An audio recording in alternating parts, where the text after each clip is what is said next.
सुभद्रा मध्यस्थ सकल सुर सेवा वसरदो जगन्नाथ स्वामी नयन पथगामी भवतु मे।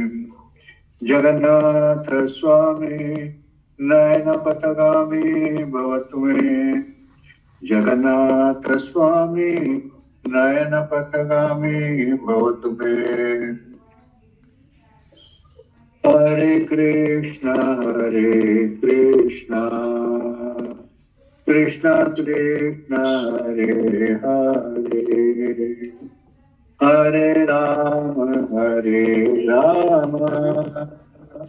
राम राम हरे हरे, हरे कृष्णा कृष्णा कृष्णा हरे हरे, हरे राम राम राम हरे हरे, हरे कृष्णा कृष्णा कृष्णा हरे हरे, हरे राम राम राम हरे हरे, हरे कृष्णा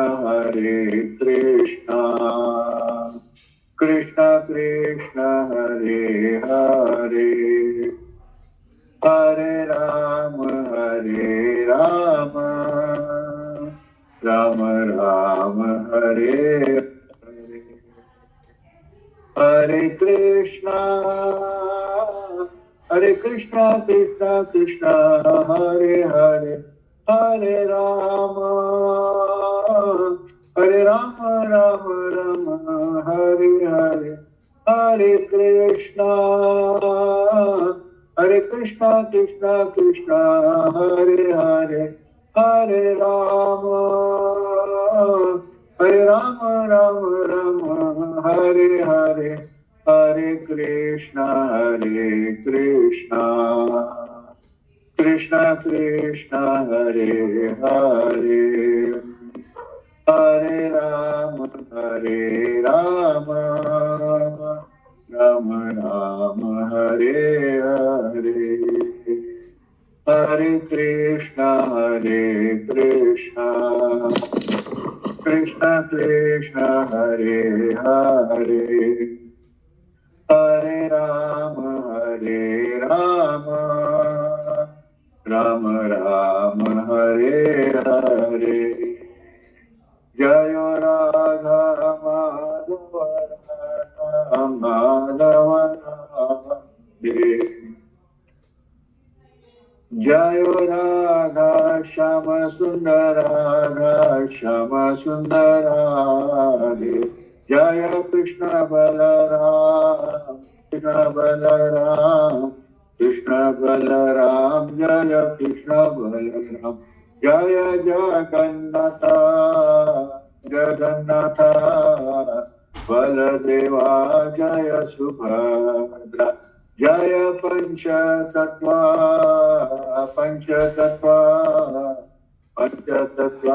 जय पंचतत्वा, जय नरसिंह देव जय नरसिंह देव, जय जय प्रभुपाद जय जय प्रभुपाद, निताय गौर हरि बोल हरि बोल हरि बोल हरि बोल, निताय गौर हरि बोल हरि बोल हरि बोल हरि बोल, निताय और प्रेमानंदी हरि हरि बोल। जय ओम विष्णुपाद परमहंस परिव्राजकाचार्य स्तोत्र तत्व श्रीमद् अभय चरणारविंद भक्ति वेदांत स्वामी श्री प्रभुपाद की जय। इस्कॉन बीबीटी संस्था प्रकाचार्य श्रील प्रभुपाद की जय। जय ओम विष्णुपाद परमहंस परिव्राजकाचार्य स्तोत्र सत्य श्रीमद् भक्ति सिद्धांत सरस्वती गोस्वामी महाराज श्रील प्रभुपाद की जय। अनंत कोटि वैष्णव वृंद की जय। नमाचार्य श्री हरिदास ठाकुर की जय। प्रेम से कहो जय श्री कृष्ण चैतन्य प्रभु नित्यानंद, श्री अद्वैत गदाधर श्रीवासदि गौर भक्त वृंद की जय। श्री श्री राधा कृष्ण गोप गोपीनाथ श्याम कुंड राधा कुंड गिरि गोवर्धन की जय। ब्रजभूमि वृंदावन धाम की जय। नवद्वीप नाथ धाम की जय। पुरुषोत्तम श्री जगन्नाथपुरी धाम की जय। राजापुर धाम की जय। गंगामय की जय, जमुनामय की जय, भक्ति देवी की जय, तुलसी महारानी की जय, कलियुग पावन हरिनाम संकीर्तन की जय, हरे कृष्ण महामंत्र की जय, जगन्नाथ बलदेव सुभद्र महेश्वर महाप्रभु की जय, श्रील प्रभुपाद की जय, समवेत भक्त वृंद की जय, हिताय गौर प्रेमानंदी हरि हरि बोल। All glories to the assembled devotees, Hare Krishna. All glories to the assembled devotees, Hare Krishna. All glories to the assembled devotees, Hare Krishna. All glories, all glories, all glories to Sri Guru and Sri Gauranga. All glories to Srila Prabhupada. Jai Srila Prabhupada. Om Namo Bhagavate Vasudevaya. Om Namo Bhagavate Vasudevaya. Om Namo Bhagavate Vasudevaya. Narayanam Namaskrityam Naram Chaiva Narottamam Devim Saraswatim Vyasam Tato Jayamudirahe. Nasta Prayeshu Abhadreshu Nityam Bhagavata Sevaya Bhagavati Uttama Shloke Bhakti Bhavati Naistuki. Krishnaya Vasudevaya Devaki Nandanaya Cha Nandagopa Kumaraya Govindaya Namo Namaha. Om Jnanatimirandasya Jnananjana Shalakaya Chakshurunmilitamena Tasmai Sri Gurave Namaha. Sri Chaitanya Manobhishtam Sthapitam Yena Bhutale Swayam Rupa Akdamayam Dadati Swam Padantikam. Vandeham Sri Gurum Sri Yuta Padakamalam Sri Gurum Vaishnavamsha Sri Rupam Sagrajatam Sagana Raghunatanvitam Tam Sachivam Sadvaitam Savadutam Parijana Sahitam Krishna Chaitanya Devam Sri Radha Krishna Padan Sagana Lalita Sri Vishakhanvitam Sha. He Krishna Karuna Sindhu Dinabandhu Jagatpate Gopesha Gopika Kanta Radha Kanta Namostate Tapta Kanchana Gaurangi Radhe Vrindavaneshwari Vrishabhanusute Devi Pranamami Hari Priye. Vancha kalpatarubhyascha kripa sindhudev cha patitanam pavanebhyo vaishnavebhyo namo namah. Jai Sri Krishna Chaitanya Prabhu Nityananda Sri Advaita Gadadhar Srivasadi Gaura Bhakta Vrinda. Hare Krishna Krishna Krishna Hare Hare Hare Rama Rama Rama Hare Hare. Hare Krishna Krishna Krishna Hare Hare Hare Rama Rama Rama Hare Hare. Hare Krishna Krishna Krishna Hare Hare Hare Rama Rama Rama Hare Hare. हरे कृष्णा। सबसे पहले रक्षक सीताराम प्रभु जी को मैं आभार व्यक्त करता हूं क्योंकि उन्होंने मुझे और 7-8 भगवद गीता के ऊपर क्लास देने के लिए रिक्वेस्ट किया। इसके पहले 2 बार पहला 6 अध्याय का भगवद गीता और दूसरा 6 अध्याय का भगवद गीता में मैंने उसका ओवरव्यू उसके ऊपर क्लास दिया था और अभी लास्ट 6 अध्याय 13 से 18 इसके ऊपर संक्षिप्त में हर चैप्टर का सारांश इसके बारे में क्लास होगा। लेकिन 13वां अध्याय इसका चर्चा शुरू करने से पहले मैंने सोचा कि पहले 12 अध्याय आपने जो स्टडी किया है वो सब भूल गए होंगे निश्चित रूप से, क्योंकि हमारा आदत है हम सुनते हैं लेकिन उसका स्मरण नहीं करते, चिंतन नहीं करते। ये भूलने का सबसे बड़ा कारण है। एक बार सुन लिया भूल जाते हो। हमने सुना हुआ चीज कब याद रहता है? जब बार बार उसका स्मरण करते, उसका चिंतन करते हैं। और ये स्मरण और चिंतन करना बहुत आवश्यक है, क्योंकि बहुत महत्वपूर्ण बातें जो है वो हमारे हृदय में जब तक हम उसका चिंतन नहीं करेंगे तब तक उतरेंगे नहीं। और खास करके आध्यात्मिक विषय जो है उसका चिंतन करना, बार बार चिंतन करना, बार बार सुनना, इससे ही हमारे पास परिवर्तन होता है। बार बार सुनेंगे नहीं है, बार बार उसका स्मरण याद नहीं करेंगे, उसका चिंतन नहीं करेंगे तो परिवर्तन कुछ नहीं होगा। हम एक कान से सुनते हैं, एक कान से बात छोड़ देते हैं और भूल जाते हैं। तो इसलिए मैंने सोचा कि आज का क्लास जो है पहले 12 अध्याय में भगवान ने महत्वपूर्ण इंस्ट्रक्शंस क्या दिया है उस इंस्ट्रक्शंस के बारे में थोड़ा सा उसके ऊपर आंख डालें संक्षिप्त में, ताकि 13वां अध्याय जब हम शुरू करेंगे हमको थोड़ा नहीं थोड़ा सा लिंक मिल जाएगा, हम कहां से आए हैं और अभी कहां जा रहे हैं करके। और ये बहुत जरूरी है, मेमोरी भी ब्रश अप हो जाएगा। और हरे कृष्ण प्रभू,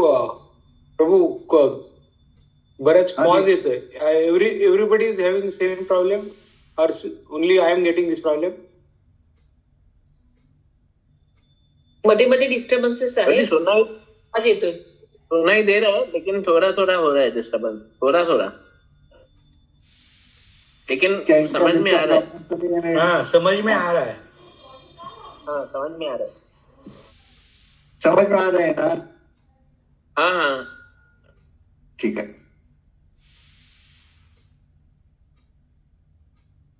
तो 1 से 12 अध्याय हमारे मन में कोई शंका भी हो सकते हैं, तो इस चर्चा से बहुत सारे शंकाएं भी दूर हो जाएंगे और बहुत महत्वपूर्ण इंस्ट्रक्शंस फिर से हम एक बार सुनने का और समझने का प्रयास करेंगे।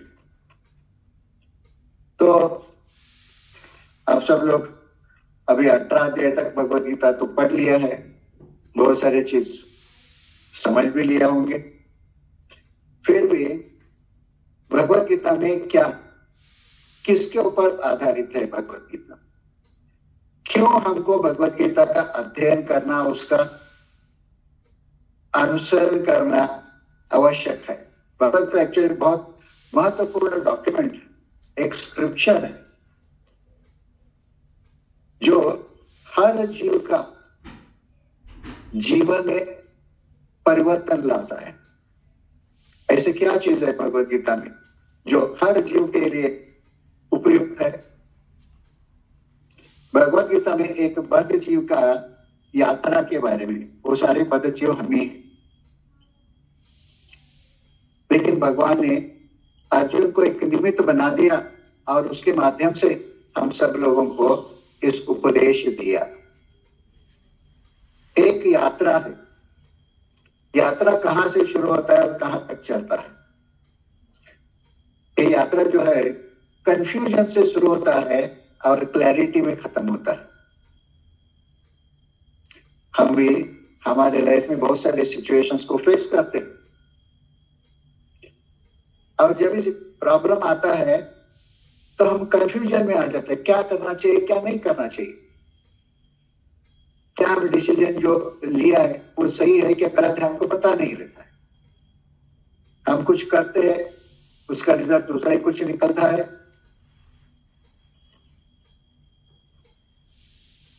तो हमारे लाइफ में भी हम हमेशा कंफ्यूजन में ही रहते हैं, हमारे पास क्लैरिटी कभी आता ही नहीं है।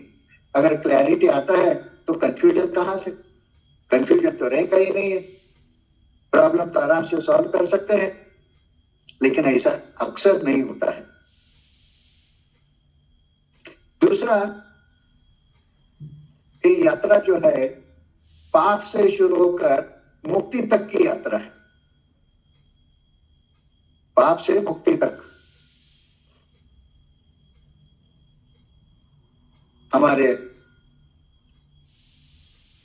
पुरुषार्थ भी कहते हैं धर्म, अर्थ, काम और मोक्ष। तो इस भगवत गीता में पाप से लेकर मोक्ष तक इस ये यात्रा है, मोक्ष तक की यात्रा है। मोक्ष के आगे भक्ति में सेवा होता है, वो यात्रा इसमें नहीं है। तो अर्जुन जो है भगवान का इटर्नल एसोसिएट है, उसको कंफ्यूजन नहीं होता है कौन सा भी चीज, क्योंकि भगवान का इटर्नल एसोसिएट होने की वजह से किसी विषय के बारे में कोई कंफ्यूजन नहीं होता है।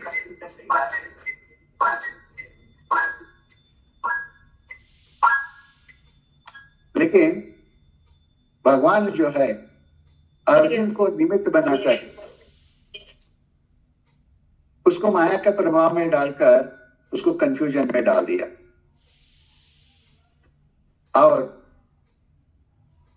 कंफ्यूजन से उसको उपदेश के माध्यम से कंफ्यूजन से बाहर निकाल दिया और उसको मुक्ति तक लेके गया। तो एक केवल अर्जुन का प्रवास नहीं है, यात्रा नहीं है, हम सब जीवात्मा का यात्रा है, पाप से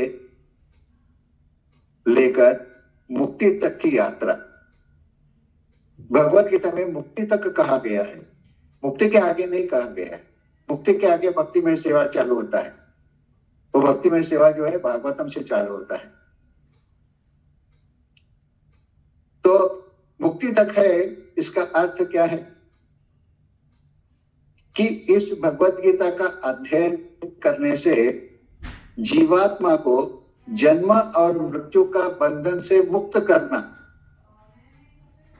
और इस जीवात्मा को उसका नैसर्गिक स्थिति में स्थापित करना, ये जिंदगी का ध्येय है। Liberating the spirit soul from the bondage of birth and death, and to reinstate the spirit soul in its constitutional position of a servant. ये जीवन का ध्येय है भगवत गीता के अनुसार, एक गोल ऑफ लाइफ है। और इस गोल तक पहुंचने के लिए मार्गदर्शक कौन बने? स्वयं पूर्ण पुरुषोत्तम भगवान बन गए। पूर्ण पुरुषोत्तम भगवान गाइड है, इसीलिए भगवान ने जो मार्गदर्शन किया है, इंस्ट्रक्शंस दिया है अर्जुन को एक फासला तय करने के लिए, पाप से मुक्ति तक, ये हम सब लोगों को अप्लाई होता है। तो इसीलिए भगवत गीता का जो इंस्ट्रक्शंस है, हर जीव जो मनुष्य शरीर में है, अगर हम लोग इन इंस्ट्रक्शंस को अपना जीवन में उतार देते हैं, उसको फॉलो करते हैं, तो हम बहुत आसानी से जिंदगी का ध्येय तक पहुंच सकते हैं। तो इसीलिए ये भगवत गीता पूरा मानव जाति के कल्याण के लिए है, और भगवान ने अर्जुन को एक निमित्त बनाकर उसके माध्यम से हम सब लोगों को इंस्ट्रक्शंस दिए हैं। तो ये कहां से चालू होता है, सिलसिला कहां से चालू होता है?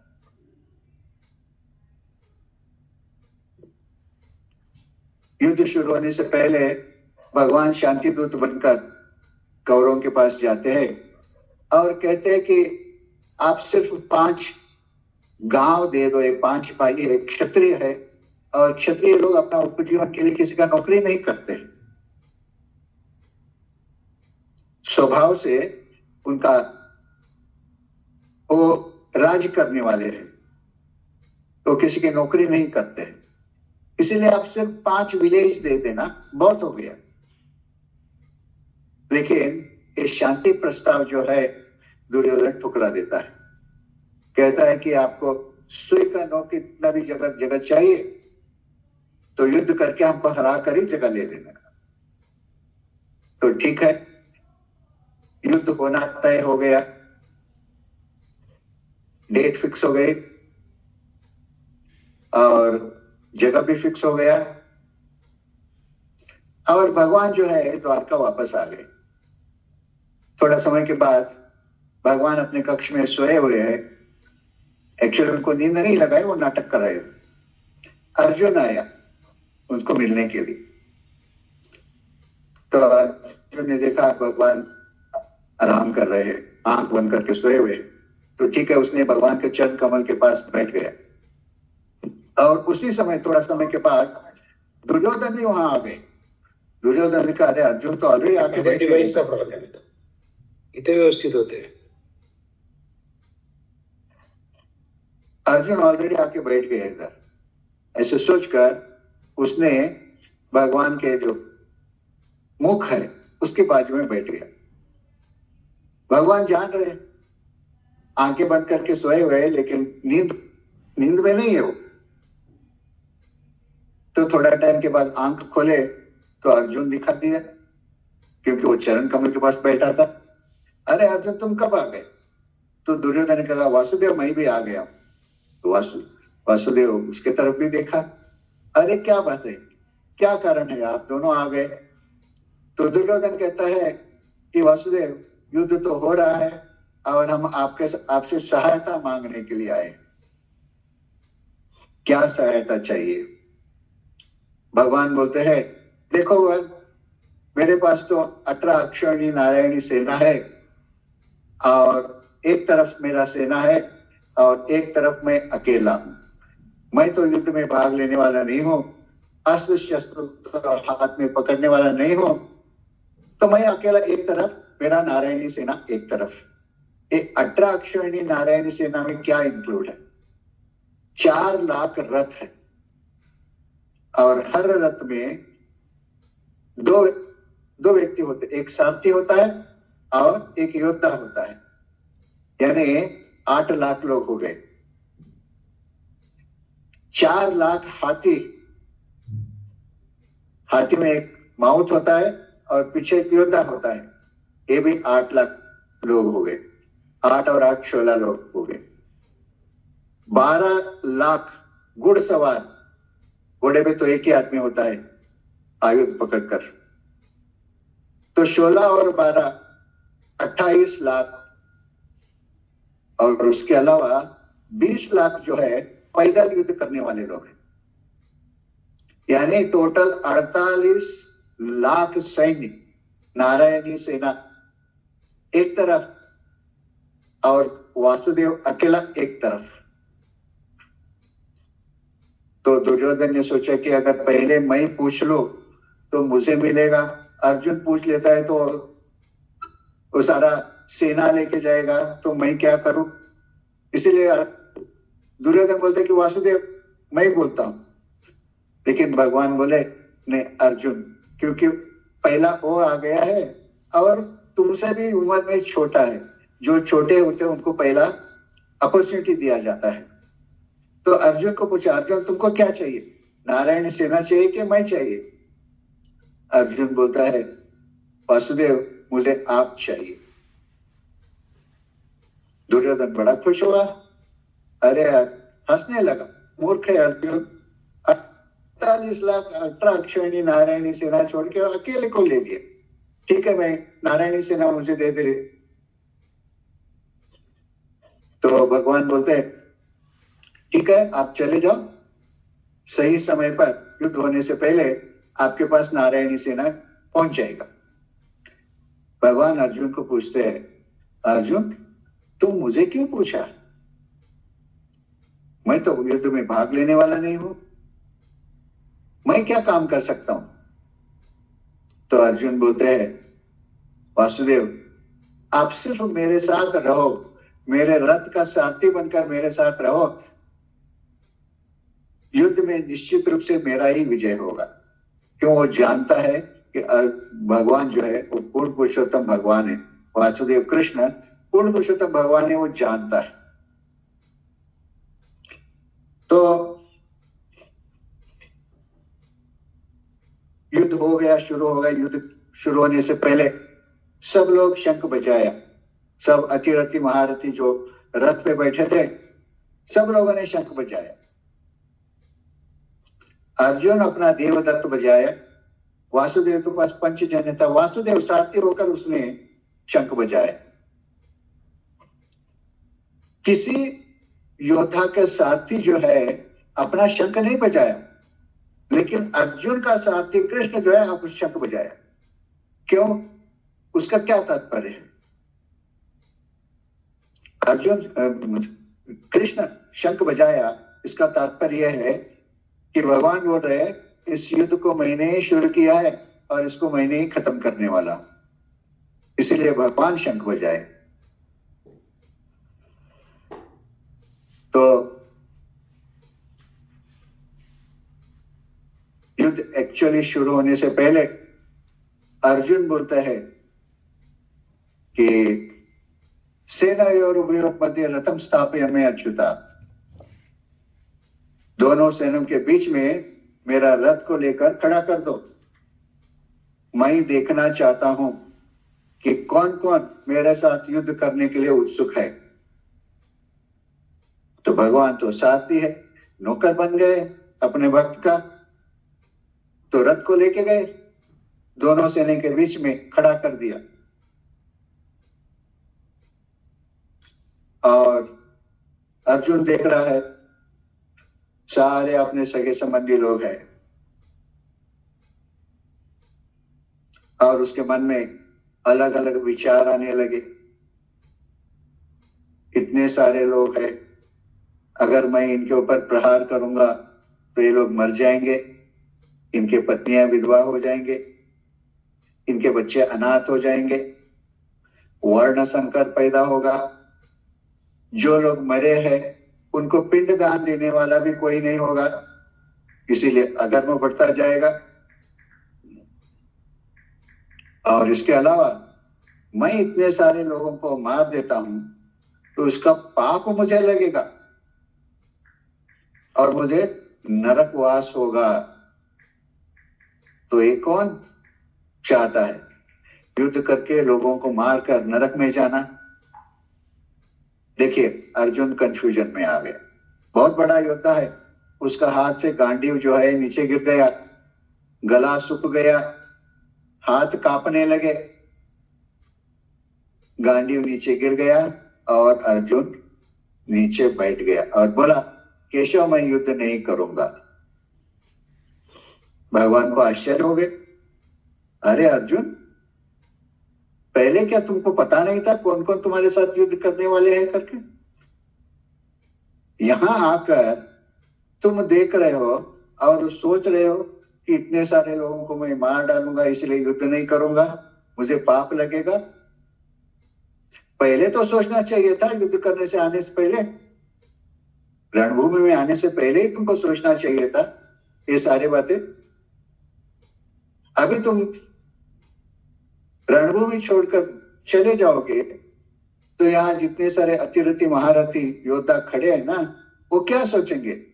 देखो अर्जुन डर कर भाग गया और अलग अलग शब्दों से तुमको अपमानित करेंगे, और ये अपमान जो है एक क्षत्रिय कदापि सहन नहीं कर सकता है। इसीलिए युद्ध करो, अगर तुम युद्ध में जीत जाओगे तो फ्लरिशिंग किंगडम को एंजॉय करोगे, और अगर तुम हार जाओगे तुम स्वर्ग लोक में जाओगे और वहां भी लाइफ एंजॉय करोगे। तो दोनों साइड से तुम्हारा चंगा है, भला भला।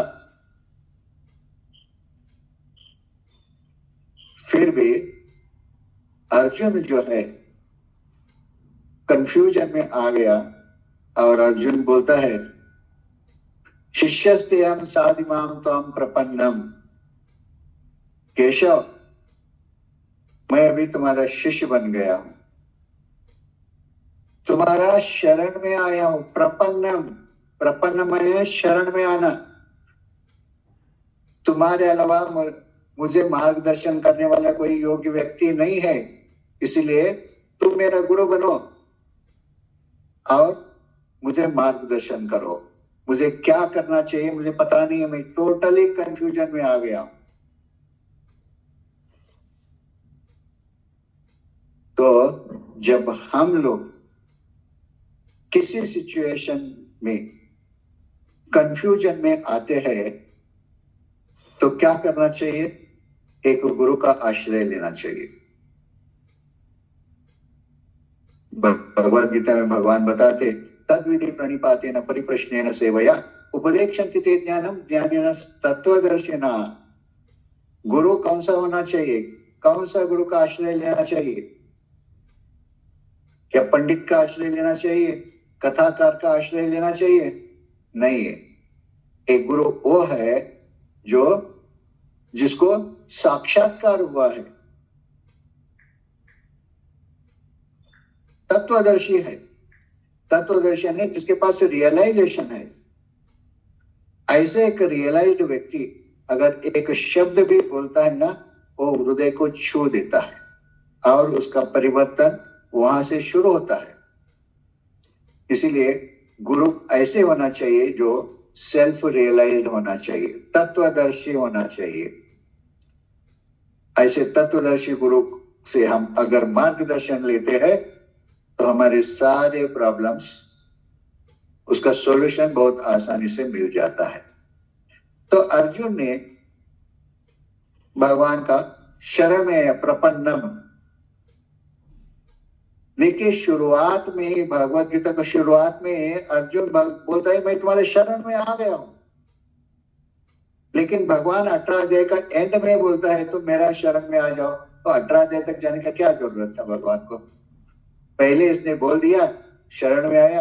अगर भगवान बोल देता था सर्वधर्म परित्यज्य मामेकं शरणं व्रजामि तं सर्व पापेभ्यो मोक्षयिष्यामि मा शुचः, भगवत गीता यही खत्म हो जाता था। क्योंकि भगवान का आखिरी इंस्ट्रक्शन तो वही है, मेरा शरण में आ जाओ, सारे धर्म को छोड़ दो। बहुत महत्वपूर्ण, सोचने की जैसी बात है। तो फर्क क्या रहेगा इधर? शरण में आना फिजिकली नहीं होता है, शारीरिक रूप से नहीं होता है। शरण में आना मन से होता है। मन से शरणागति को स्वीकार करना है।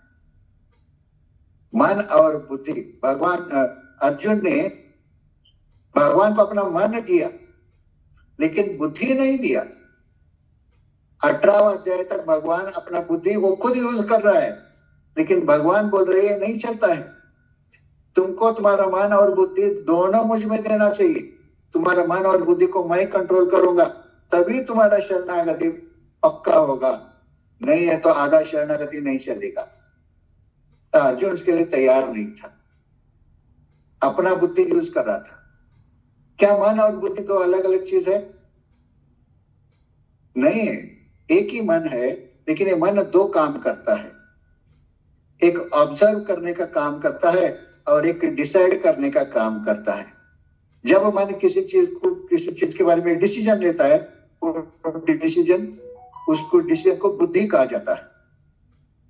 उदाहरण के लिए दो शरीर है, मन देख रहे दो शरीर है इधर, लेकिन उसमें स्त्री कौन है पुरुष कौन है पता नहीं है। लेकिन थोड़ा ऑब्जर्व करने के बाद बुद्धि कहता है एक चेहरे पर मूंछ और दाढ़ी है, यानी एक पुरुष है, दूसरा जो है वो स्त्री है। तो एक डिसीजन जो किया उसको बुद्धि कहते हैं, स्त्री कौन है और पुरुष कौन है।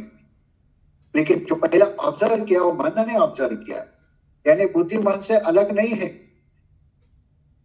जब मन कुछ चीज के बारे में डिसाइड करता है, उस चीज को बुद्धि कहा जाता है।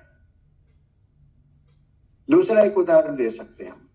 एक 5-6 साल का लड़का है, स्कूल जा रहा है, और रास्ते में एक हलवाई का दुकान दिखता है। वो हलवाई जो है गर्मा गर्म जिलेबी बनकर रख रहा है।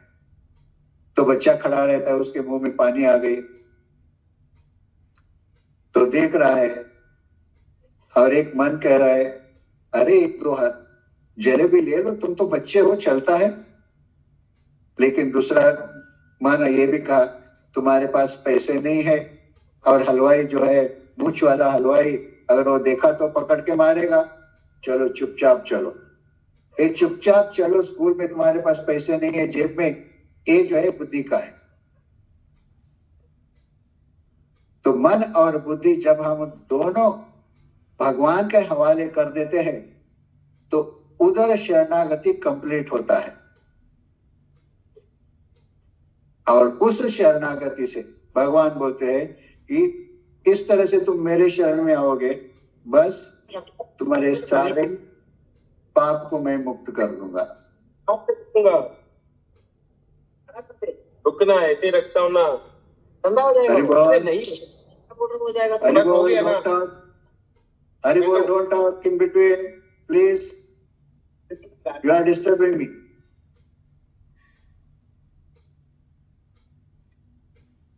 तो इसीलिए